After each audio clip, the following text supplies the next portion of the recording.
Hello Virgo, Sun, Moon, Rising, and Venus Signs. Kamusta kayo? Sana po'y nasa mabuti kayong kalagayan. Welcome back po sa Star Tarot. At kung bago kayo rito, welcome din po kayo. Please subscribe, like, share my videos, and leave me a comment po kung naka-resonate po kayo. Thank you. So, tingnan natin kung ano mga messages ninyo for today.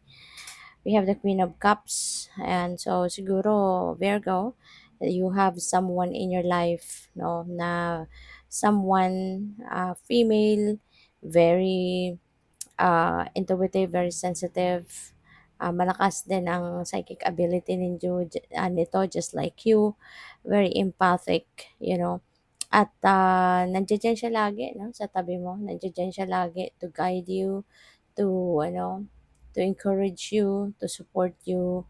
Pwedeng nanay mo to, or tinuturing mong mother figure, or pwedeng ate mo, ganyan, no? But you're very lucky to have this person sa buhay mo. Kasi nandiyan siya lagi para suportahan ka at tulungan ka. Lagi siyang nandiyan sa tabi mo, no? Lagi kang dinadamayan. So, we have the Five of Pentacles, pero naka-reverse siya. So, this is really beautiful. Kasi ibig sabihin nito, na kung ano man ang mga pinagdadaanan ninyong hardships, lalo-lalo na pagdating sa pera, that's over now. No? The hardship is over, magbabago na ang inyong sitwasyon, it's going to start to improve na.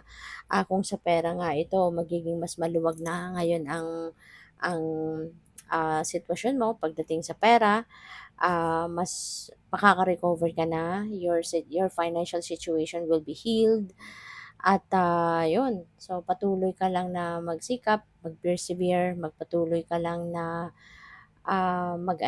patuloy ka lang na magtiyaga, no, sa buhay, at talagang one day, ibibigay din sa iyo ng Divine Universe kung ano ang para sa iyo, no? So ngayon, makakaginhawa ka na, no, pagdating sa pera. So, pwedeng may financial breakthrough na dadating. Kung ano man ang pamamaraan ng pagdating ng perang ito, this is divine blessing, at matutugunan mo na yung mga pangangailangan mo. Oh yes, see, you're going to be very happy, Virgo. Magiging masaya-masaya ka na, very comfortable na siya, di ba, yung lalaki. Very comfortably sitting in front, no, ng 9 cups na to, na talagang kumikinang-kinang kasi punong-puno ito ng biyaya. No, you are blessed sa ngayon, kaya magiging masayang-masaya ka. This is financial blessing, material blessing na dadating, kaya talagang magiging hanggang langit, no, yung tuwa mo, magiging hanggang langit yung happiness na mai-experience mo. So, your desires will come true. Kaya magiging very successful din, no, sa buhay ngayon. Kaya kumbaga siksik-liglig umaapaw ang blessings, ang happiness na mararanasan ninyo sa ngayon. Kaya, and even love life, no? Ang iba sa inyo kung wala pang love life, baka kayo ay magkakaroon na din ng love life sa ngayon. So, talaga magiging masayang-masaya ka. Alright? So, what else?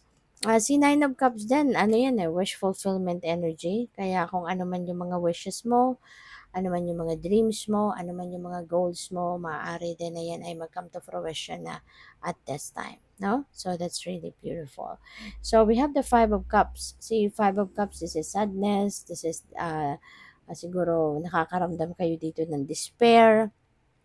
May mga pagsisisi. 'Di ba? So, feeling ko, ito kayo noon. Maaring kayo ito noon, maaring related ito dito sa Five of Cups. 'Di ba? Maaaring may mga financial opportunities na dumating sa inyo noon pero hindi ninyo pinansin, hindi ninyo in-embrace, hindi ninyo kinuha, hindi ninyo tinake advantage. Kaya maaaring ngayon ninyo napapag-isip-isip na sayang, 'di ba? Sayang kung kinuha ko sana yung ganito, ganyan na nangyari na sa akin, mga gano'n. But this is you, no, dati. Maaaring ito yung pinagdaanan ninyo, malungkot, depressed, mga ganyan, maraming resentments, maaaring may mga financial losses kayo na na-experience in the past, kaya ayan, malungkot kayo, no? Malungkot na malungkot. So, yun, Virgo.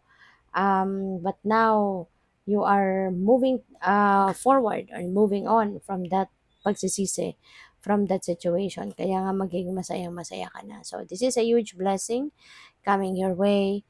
Kaya, ngayon pala ipagpasalamat mo na yan, no? Ipagdasal mo na at pagpasalamat mo na yan. So, what else? We have the lovers energy. See, lovers, this is nice. You know, this is beautiful energy, lalo-lalo na pagdating sa inyong love life, you know? So, maaari na ang iba sa inyo, kung single pa, po pwedeng ngayon, baka magkakaroon pa kayo ng manliligaw, magkakaroon kayo ng jowa, ganyan. Baka papasok kayo sa love and romantic relationship, pwedeng ganun, no? Possible din na ang iba sa inyo rito is if you are in a relationship na, maaari din na ang iba sa inyo rito is going to maaari na ang iba sa inyo rito is going to level up your commitment with your person. So, pwedeng meron ditong maaring meron ditong papasok na sa pag-aasawa, pwedeng gano'n, or pagsasama na sa isang bubong, yung mga ganyan, no? So, good luck sa'yo. So, what else? We have the Tower, Virgo, maaring meron ditong surprise ang universe sa'yo. Merong pagbabago magaganap at maaari na ang pagbabagong ito is pagbabagong hindi ninyo ginusto, hindi ito yung nasa plano ninyo, hindi ito yung idea ninyo. But this is going to happen because this has to happen. Divine timing has come for this situation to unfold. Kaya yung divine universe na ang gagawa ng paraan para mangyari ito. Kaya magugulat kayo, you know, there is going to be somehow a surprise para sa'yo. And it's because the universe is going to take action now, 'di ba? Para mabago ng inyong sitwasyon, may align ka na sa destiny mo, may align ka na sa purpose mo. Okay? So, yun. Ano lang, just go with the flow. Okay? Just embrace what is unfolding sa buhay mo kasi it's not going to be good. No? It's not going to do any better sa iyo if kukontrahin mo yung mga pagbabagong ito or i-delay mo or uh, uh, magko-complain ka pa, 'di ba? So it's not going to help you in any way. Kaya it's better if you just going to allow that to happen. Just allow that to unfold. Okay? So we have the Emperor. Wow. So papunta kang stability, no? Virgo, maari yung stability na to could be stability in terms of money, in terms of finances, work, business ninyo, pwede rin na family and relationships kasi si Emperor pwedeng tatay din ito, father archetype din ito no? So, pwedeng tatay din ito ninyo. Kaya, or kung sino man na siguro kino-consider ninyong father figure, so baka may mga ano kayo, may mga uh, pag-uusap kayo na gagawin with them, no? Mga katulad ng tatay mo or ng grandpa mo. So, yun. Good luck sa'yo. Thank you for watching. Love and light. Namaste.